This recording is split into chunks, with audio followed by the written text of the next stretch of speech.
આધારે વયો જાય. અને હવે ની કડી સાંભળજો, 2-3 કડી મારે કહેવી છે બાપ માટે. આ ભાગવત કથા પણ બાપ માટે છે અને પિતૃઓ માટે છે. એટલા માટે મને આ 2-3 કડી અહીંયા સમજદાર વર્ગ છે, એક એક શબ્દને પીવે એવો. કાનજી બાપા કહેતા, એ કરા ગોઈન્યા ગાંઠડી સોડાય, બીજે ક્યાં જાવ, વિંધેલા વિંધાય અણવિંધ્યા વનમાં ફરે, તારું જંતર વગાડ મારો જીવતા આત્મો ઠરે. આ લોક સાહિત્ય આપણી ધરોહર, આપ જેવા માણસો, પીઠ માણસો સાચો છે ત્યાં સુધી રહેવાનું છે. આ કઈ મરે નહીં. પણ હવે બહુ આપણને એમ લાગે છે આ બધા જે હાચવી, અમે માલ તો સાચો આપી છીએ કુલદીપભાઈ, નકર હટાણે પોલીસો ડુપ્લિકેટ ક્યાંક ભટકાઈ જાય છે, ક્યાંક નેતા ડુપ્લિકેટ આપણે જોયા છે, ટોલ નાકા ડુપ્લિકેટ, દવાઓ ડુપ્લિકેટ, દૂધ ડુપ્લિકેટ, હમણાં આખી કોરટ ડુપ્લિકેટ પકડાની. બોલો, પછી તો હમણાં એક તોમતદાર કોર્ટમાં પકડાનો તો એને કે તું આ ધંધા કરે છે ડુપ્લિકેટ વસ્તુ વેચવાના, શું કેમ છો? એ કે પેલા તમે ડુપ્લિકેટ નથી એની શું સાબિતી છે? બોલો, ઈ તો એવા હોય ને, એને તો અમુકને કાંઈ હોય જ નહીં. એક તોમતદારને જજે કીધું ચોરીઓ કરે છે, તું દેશ માટે કર, કામનો શું? ધરતી માથે ભાર રૂપે છો, તમારા જેવા કામના શું? તમે શું કામના અહીંયા આવ્યા ઈ તો કે. તો જજ સાહેબ ને ઓલો સોર કે, ઈ કે સાહેબ ઈ રેવા દેજો, ઈ કે કાંઈ, ઈ કે અમે સહી તો તમે છો, અમે આવું કરી નહીં, તમારી જરૂર જ ક્યાં છે?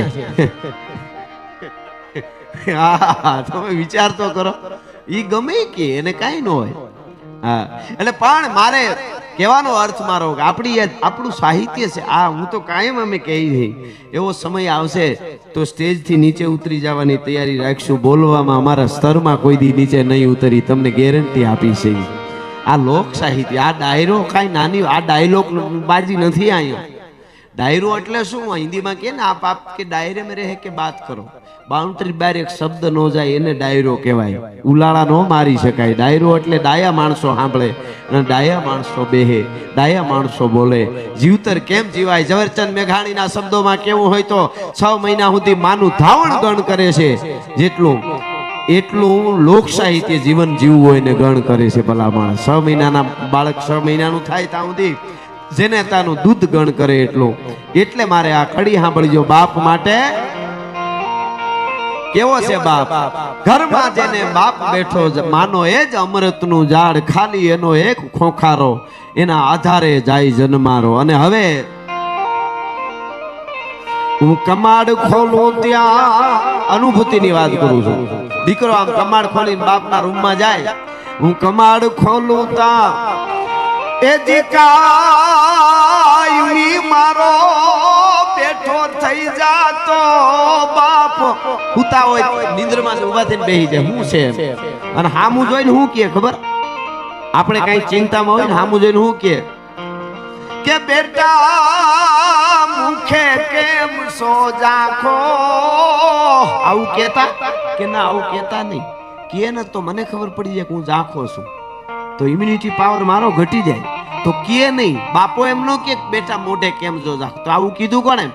કે બેટા મુખે કેમ સો જાખો, એવું એની બોલતી આંખો.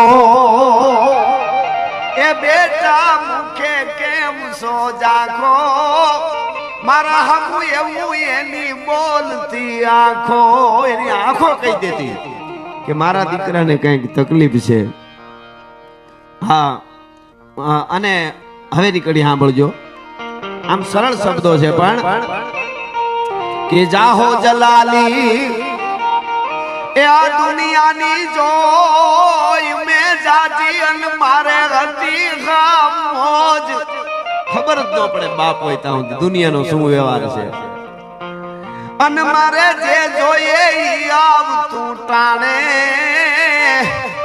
આ દુનિયાનું બધું મારા બાપનું જાણે. જે જોઈએ એ આવતું ટાણે, દુનિયામાં બધું મારા બાપનું જાણે. આપણા બાપનું જાણે બધું હોય એવું લાગતું. મારે જે જોઈએ એ આવતું ટાણે અને બધું મારા બાપનું જાણે. બધું નથી કેવું, પણ એક કડી મને યાદ નથી એટલે થોડું જોઈ લઉં, પછી મારે દુઆસનથી શરૂઆત કરવી છે. હા, મારે એકચ્યુઅલી ભણતર થોડુંક ઊંચું એટલે જરીક હરખું જોઈ લઉં. હા, હા, હવે આ કડી બહુ સરસ છે, સાંભળજો. કે ઉપાધિઓ હોય એ ભલે ને આપના જેવી. ક્યારેક આપણે આવે ટેન્શન આવી જાય, તમને એવું થતું હોય છે આમાં બેઠેલા બધાયને, પણ કોઈને બાપ ન હોય તો ખબર નહીં, પણ જેને બાપ હોય ને ગમે એવડા દુઃખ હોય, પોતે કાંઈ કરી ન હોય, બેઠા હોય, એકવાર જઈને કહેજો હમણાં હું બહુ ઉપાધિમાં છું, એના બે શબ્દો તમારો થાક નો ઉતારી દે તો ભારત વર્ષનો બાપ નો કહેવાય ભલા માણસ. એમ જ કે શું તું મૂંઝાઈ ગયો છો. કે ઉપાધિઓ હોય એ ભલે ને આપના જેવી એ સમય હું અકળાવ. થોડું બેકિંગ રાખજો, બોલી કોણ બેકિંગ રાખજો થોડું. હું જ્યારે અકળાવ આપના જેવી, ક્યારેક ટેન્શન આવી જાય આપણે ત્યાં, આ તો દુનિયા છે. ઉપાધિઓ હોય એ મારે આપના જેવી અને એ સમય હું અકળાવ. પટેલ સાહેબ, હસમુભાઈ પટેલ સાહેબ તેથી શું કહેતા મારા બાપ કુલદીપભાઈ, સાંભળજો.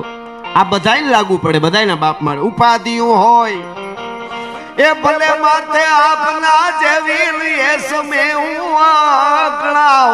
હવે મજા આવશે. તેથી મને એટલું કેતા તું બધું ભૂલી હુઈ જા બેટા. તેથી મને એટલું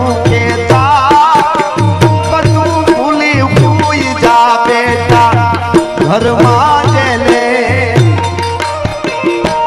બાપ બેઠો માનો એ અમૃતનું ઝાડ, ખાલી એનો એક ખોખાનો આધારે જાય જન્મારો.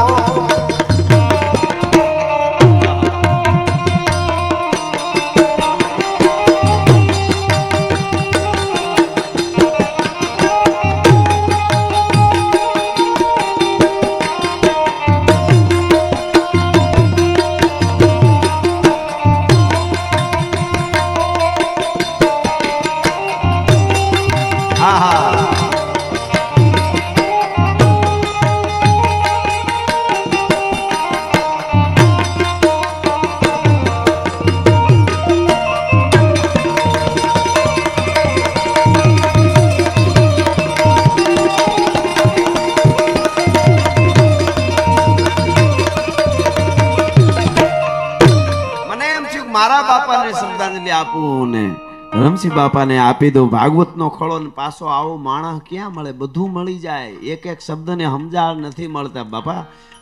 નકરી રાયડું નાખવાળાનો પાર જ નથી. પણ સાંભળજો, ઉપાધિઓ હોય મારે આપના જેવી ને એ સમય હું અકળાવ.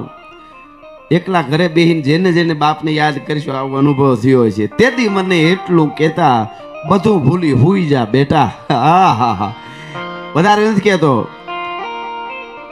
પણ બાપ જે દીકરા માટે વિચારે છે એ તમે જવા દો. એટલે છેલ્લી કડી સાંભળજો. મને કેવી અનુભૂતિ થઈ મારો બાપ ગયો ત્યારે. અને આમાં બેઠેલા જે ભાગ્યશાળીને બાપ હોય ને, એ હોય ત્યાં જેમ ઈ કે એમ કરતા રહીજો. લાંબુ નહીં, મને હું કોઈ આ ઘરનો ડાયરો ન કર, ઘણાને આત્મશ્લાઘ લાગે અનુભા મામા દાદા, પણ ઘરનો ડાયરો એટલે કહી દઉં. મારા મેં ગાંધીનગરમાં પ્લોટ લીધો ચૌહાણ સાહેબ, અને કારણ કે સેન્ટર પડે અમારે કુલદીપભાઈ, એટલે એમ કે વયું આવું 2 વર્ષ પહેલાં, અને અહીંયાથી બધા કલાકારો વયા આવ્યા છે, તો મારે વયું આવું. પ્લોટ લઈ લીધો ત્યાં સુધી મેં ન કીધું એમને બાપુજીને, પછી કીધું. નકર વળી એમને એમ કે આમ વિદેશ જેવું લાગે બધું એમને.